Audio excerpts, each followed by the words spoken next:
Hi friends, welcome to Anna's Cooking.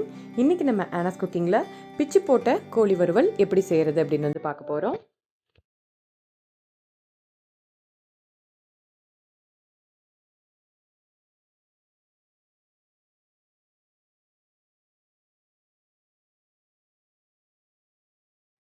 வீடியோக்குள்ள போறதுக்கு முன்னாடி இன்னும் நம்ம சேனல் சப்ஸ்கிரைப் பண்ணாதவங்க சப்ஸ்கிரைப் பண்ணிக்கோங்க.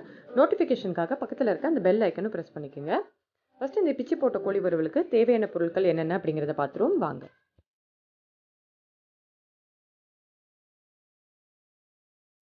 ஃபர்ஸ்ட் இதுக்கு நம்ம கோழியை வந்து வேக வைக்க போகிறோம். நான் ப்ரெஷர் குக்கரில் தான் இன்றைக்கி வந்து வேக வைக்க போகிறேன். இதுக்கு வந்து நீங்கள் மேக்ஸிமம் வந்து இந்த லெக் பீஸ் மாதிரி வாங்கிக்கிட்டீங்க அப்படின்னா உங்களுக்கு வந்து அந்த பீஸ் வந்து பிக்கும்போது ரொம்ப ஈஸியாக இருக்கும். நான் அப்படி தான் எடுத்திருக்கேன். 1 கிலோ சிக்கன் எடுத்திருக்கேன்.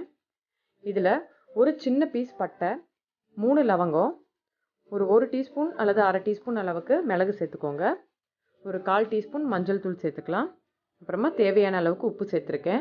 உப்பு நாம் வறுக்கும் போது சேர்த்த போகிறோம், அதனால் கொஞ்சமாக சேர்த்துக்கிட்டிங்கன்னா போதும்.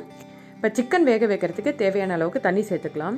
ரொம்ப தண்ணி சேர்த்துறாதீங்க. அந்த சிக்கன் வந்து இந்த முழுக்கிற அளவுக்கு நீங்கள் தண்ணி சேர்த்திங்கன்னா போதும். இல்லைனா சிக்கன் வந்து ரொம்ப கழுந்துருச்சு அப்படின்னா அந்த வறுக்கும் போது சரியாக வராது.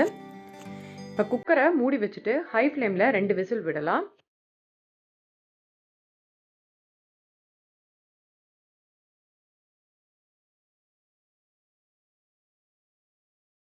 இப்போ 2 விசிலுக்கு அப்புறம் நான் குக்கர் ஓப்பன் பண்ணி பார்க்குறேன். சிக்கன் பீசஸ் நல்லா வெந்துருச்சு.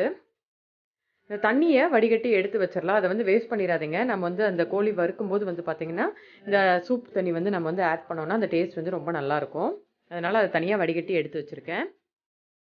இப்போ சிக்கன் நல்லா ஆறுனதுக்கப்புறம் நம்ம இந்த பீசஸ்லாம் இந்த மாதிரி பிச்சு பிச்சு போட்டுடலாம்.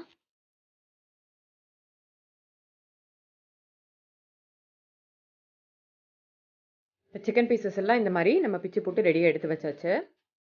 இப்போ நம்ம வறுக்க போகிறோம். ஒரு கடாயில் 2 டேபிள் ஸ்பூன் எண்ணெய் எடுத்திருக்கேன். இது கூட 2 பெரிய வெங்காயம் எடுத்துக்கலாம். இந்த வெங்காயம் சேர்த்துறதுலாம் அவங்கவுங்க இஷ்டத்துக்கு தான். வெங்காயம் நிறையா இருந்தால் பிடிக்கும் அப்படின்னு நீங்கள் நினச்சிங்கன்னா வெங்காயம் நிறைய சேர்த்துக்கோங்க. இது கூட கொஞ்சமாக கருவேப்பிலை சேர்த்துருக்கேன். இது கூடவே 1 டேபிள் ஸ்பூன் இஞ்சி பூண்டு பேஸ்ட் சேர்த்துடலாம். இப்போ இதை நல்லா வணக்கி விட்டுடலாம். பச்சை வாசம் போகிற வரைக்கும் நல்லா வணக்கிடலாம். அந்த வெங்காயம் வந்து லைட்டாக கலர் சேஞ்ச் ஆகணும். இப்போ பாருங்கள், வெங்காயம் லைட்டாக கலர் சேஞ்ச் ஆகிடுச்சு. இப்போ இந்த ஸ்டேஜில் தக்காளி சேர்த்த போகிறேன். தக்காளி அதிகம் சேர்த்துறாதீங்க. எப்பயுமே தக்காளி அதிகம் சேர்த்துட்டிங்க அப்படின்னா புளிப்பு அதிகமாயிரும். அதனால் ஒரு பழம் ரொம்ப சின்ன பழமாக தான் சேர்த்துருக்கேன். இப்போ இதையும் சேர்த்து தக்காளி வெங்காயம் நல்லா வதங்குற வரைக்கும் நல்லா வணக்கி விட்டுடலாம். பாருங்கள், நல்லா வதங்கிருச்சு. நல்லா அந்த கலர் சேஞ்ச் ஆயிருக்கு. இப்போ நம்ம மசாலா சேர்த்த போகிறோம். இது கூட 1 டேபிள் ஸ்பூன் மிளகாத்தூள் சேர்த்துருக்கேன். 1 டீஸ்பூன் கரம் மசாலா தூள் சேர்த்துக்கலாம். சும்மா ஒரு சிட்டிகை அளவுக்கு மஞ்சள் தூள் சேர்த்துருக்கேன்.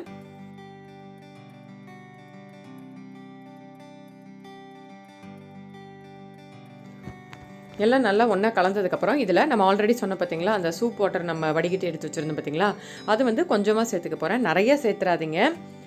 சிக்கன் வந்து ரொம்ப கிரேவி மாதிரி ஆயிடும். இது வந்து ட்ரையாக பண்ணணும். அதனால் கொஞ்சமாக சேர்த்துக்கோங்க.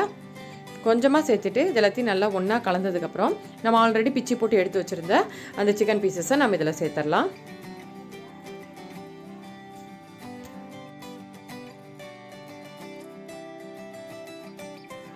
இப்போ இது எல்லாத்தையுமே சேர்த்து நல்லா ஒன்றா கலந்து விட்டுருங்க. உப்பு தேவைப்படுற அளவுக்கு சேர்த்துக்கோங்க. ஆல்ரெடி நம்ம வேக வைக்கும்போது உப்பு சேர்த்துருந்தோம். இப்பயும் உப்பு தேவையாக இருக்கான்னு பார்த்துட்டு நீங்கள் தேவைப்படுற அளவுக்கு சேர்த்துக்கோங்க.